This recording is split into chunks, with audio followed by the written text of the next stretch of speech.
स्थापकाय च धर्मस्य सर्वधर्मस्वरूपिणे अवतारवरिष्ठाय রামকৃষ্ণায় তে নমঃ। নমস্কার, এসডি মোটিভেশন ইউটিউব চ্যানেলে আপনাদের সকলকে আমন্ত্রণ। ঠাকুর মা স্বামীজির আতুল চরণে শতকোটি প্রণাম জানিয়ে শুরু করছি আজকের পাঠ। শেষে ঠাকুর রামকৃষ্ণের কথামৃত, প্রথম পরিচ্ছেদ, দক্ষিণেশ্বর ও রামকৃষ্ণ। কালী মন্দিরের সম্মুখে অর্থাৎ দক্ষিণ দিকে সুন্দর সুবিস্তর নাটমন্দির। নাটমন্দিরের ওপর শ্রী মহাদেবের এবং নন্দী ও ভিঙ্গি। মার মন্দিরে প্রবেশ করিবার পূর্বে ঠাকুর শ্রীরামকৃষ্ণ মহাদেবকে হাত জোড় করিয়া প্রণাম করিতেন, যেন তাহার আজ্ঞা লইয়া মন্দিরে প্রবেশ করিতেছে। নাটমন্দিরে উত্তর দক্ষিণে স্থাপিত দুই সারি অতি উচ্চ স্তম্ভ, তদুপরি ছাদ, স্তম্ভশ্রেণীর পূর্ব দিকে ও পশ্চিম দিকে নাটমন্দিরের দুই পক্ষ। পূজার সময় মহোৎসবকালে, বিশেষত কালী পূজার দিন নাটমন্দিরে যাত্রা হয়। এই নাটমন্দিরে রাসমণির জামাতা মথুরবাবু শ্রীরামকৃষ্ণের উপদেশ ধ্যানমেরু করিয়াছিলেন। এই নাটমন্দিরেই সর্বসমক্ষে ঠাকুর শ্রীরামকৃষ্ণ ভৈরবী পূজা করিয়াছিলেন। ভাড়ার ভোগঘর, অতিথিশালা ও বলিস্তার। চকমিলান উঠানের পশ্চিম পাশে দ্বাদশ মন্দির আর তিন পাশে একতলা ঘর। পূর্ব পাশে ঘরগুলির মধ্যে ভাড়ার লুচিঘর, বিষ্ণুর ভোগঘর, নৈবেদ্যর ঘর, মায়ের ভোগঘর, ঠাকুরদের রান্নাঘর ও অতিথিশালা। অতিথি সাধু যদি অতিথিশালায় না খান, তাহা হইলে দপ্তরখানা খাজাঞ্চির কাছে যাইতে হয়। খাজাঞ্চি ভাণ্ডারীকে হুকুম দিলে সাধু ভাড়ার হইতে সিধা লন নাটমন্দিরের দক্ষিণে বলিদানের স্থান। বিষ্ণুঘরে রান্না নিরামিষ, কালীঘরে ভোগের ভিন্ন রন্ধনশালা। রন্ধনশালার সম্মুখে দাসীরা বড় বড় বটি লইয়া মাছ কুটিতেছে। অমাবস্যায় একটি ছাগ বলি হয়। ভোগ 2 প্রহরের মধ্যে হইয়া যায়।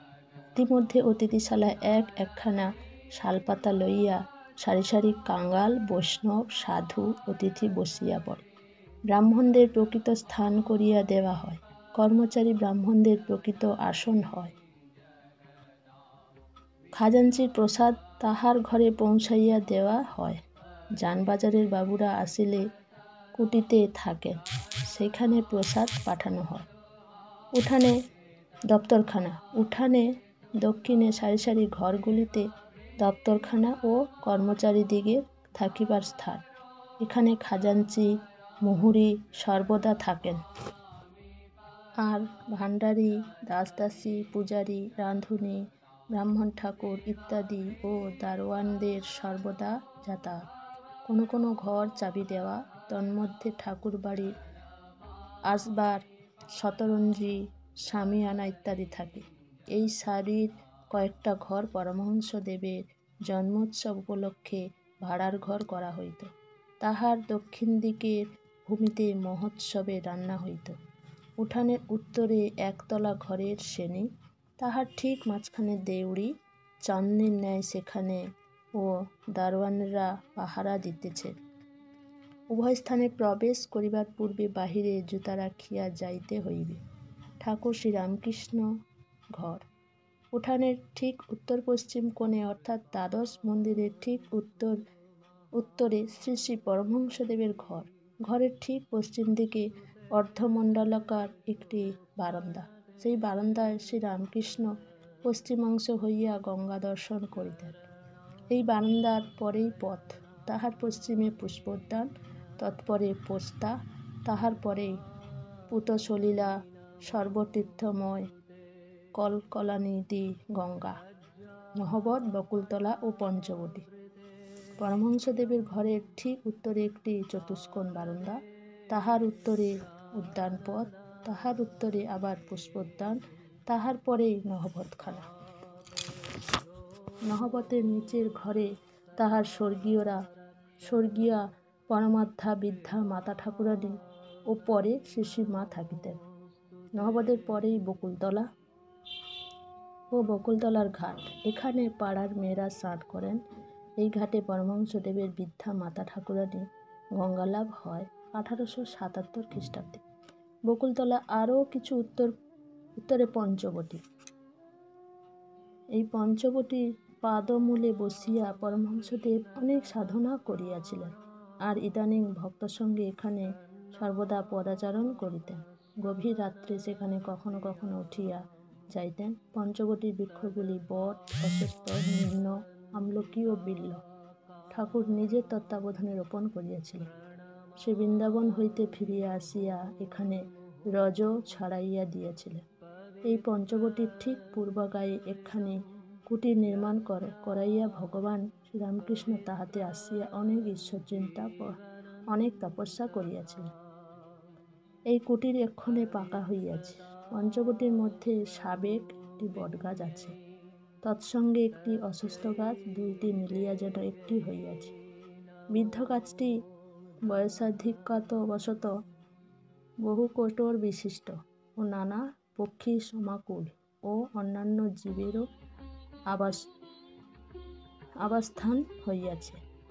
পাদমূলে স্টক নির্মিত সোপানযুক্ত মণ্ডলাকার বেদী সুশোভিত।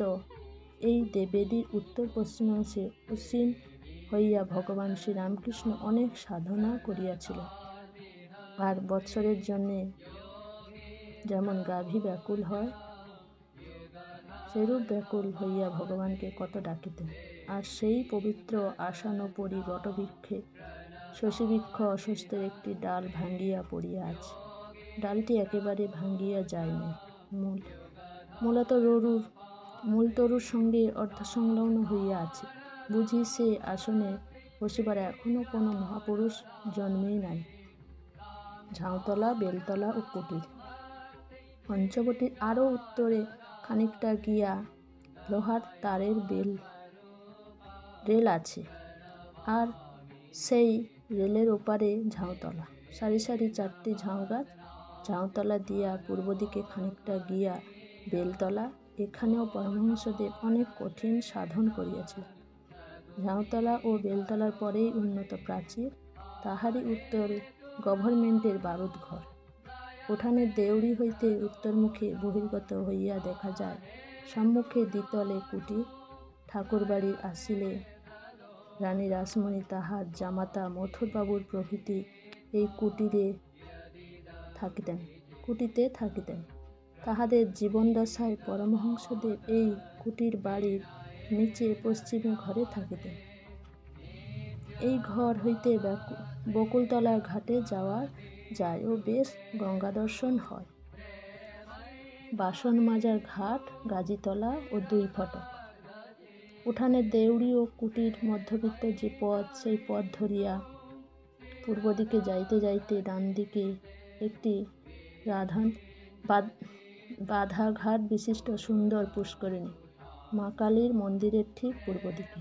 এই পুকুরের একটি বাসন মাজার ঘাট ও উল্লিখিত পথের অনতি দূরে আরেকটি ঘাট।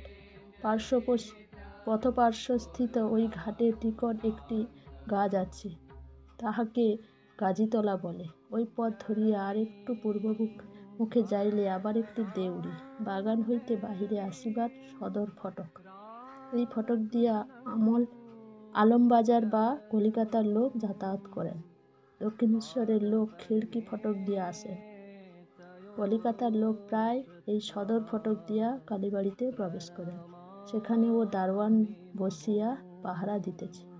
কলিকাতা হইতে পরমহংসদেব যখন গভীর রাত্রে কালীবাড়ি ফিরিয়া আসিতেন, তখন এই দেউড়ির দারোয়ান চাবি খুলিয়া দিত। পরমহংসদেব দারোয়ানকে ডাকিয়া ঘরে লইয়া যাইতেন ও লুচি মিষ্টান্নাদি ঠাকুরের প্রসাদ তাহাকে দিতেন।